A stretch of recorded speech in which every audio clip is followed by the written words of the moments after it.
Hi, this is Jeff Curto, and welcome to episode number 93 of Camera Position, the podcast about the creative side of photography. Well, let's talk about symbolism. Symbolism and the idea of metaphor. Making a photograph, I think, is a symbolic act. Not only a symbolic act in terms of us wanting to say something about ourselves, but it's a symbolic act in that a photograph really is a symbol in itself. A photograph is a representation, and because of that, it really just sort of stands for something. Hopefully it stands for something that we believe in. Hopefully it stands for something that we are interested in expressing for ourselves. But the picture that we create is not the same thing as the thing that we photograph. I often think of the great photographer Gary Winogrand when I think about the idea of a photograph being different from the object that we photograph. Winogrand said something like, I photograph to find out what these things look like as photographs. And in that, really what he was saying is the photograph itself is not the thing. It is something different. It is a photograph. It is this other entity. It is this other thing that stands in for perhaps the experience of being in that place at that time with those subjects, but it isn't really the same thing. And the thing that I'm really interested in at this particular time is the idea of photograph as metaphor, photograph as symbol. I've been working on a small series of still life photographs, setting up some objects that I have collected, and the objects themselves have some meaning to me. The objects are things that I've collected because I enjoy looking at them, but also because they are things that I have collected in particular places or when I've been with particular people. And those objects have an actual symbolic meaning to me as interesting things that somehow motivate me to photograph them, not just because of the way they interact with light.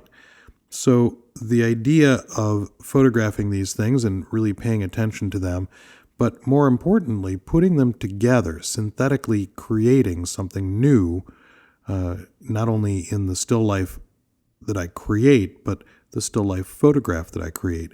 And the photograph, because it can leave out certain things, it can leave out edges of things, it can leave out the sort of little ways in which I'm propping up the still life subjects or how I'm manipulating the light that is falling on those still life subjects, it can become this other thing. And it can speak about not only my experience of finding these objects and enjoying them, but it can also speak to me about the way in which I felt when I gathered these things and the way in which I feel as I sort of reverberate through my memory with these objects and think about the way that they communicated with me at that time and about how putting them together begins to establish a new idea for me.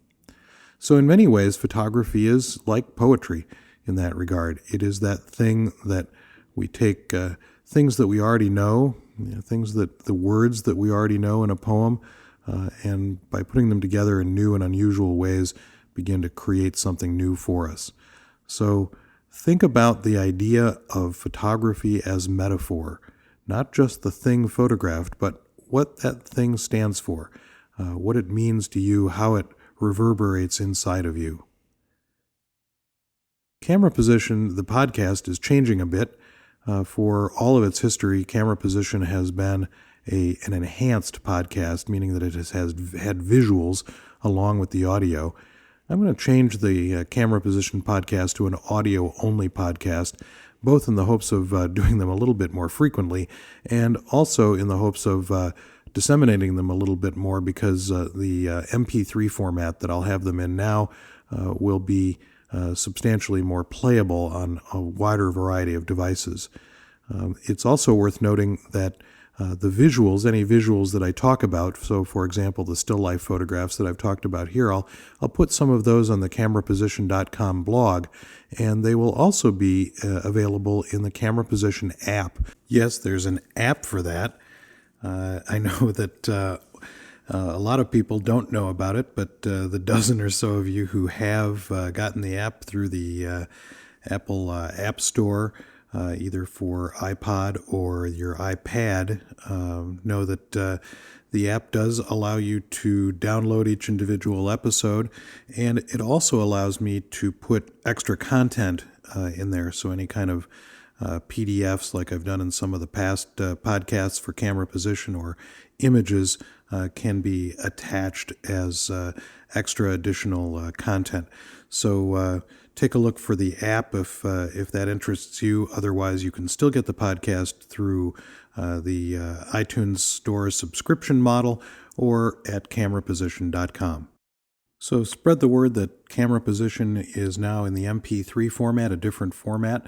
Hopefully we'll get back some of the listeners who have fallen by the wayside because of my infrequent podcasts. And more importantly, I am sitting down here at the microphone to record a series of podcasts, and so I will have them in the can and set to be released about once a week.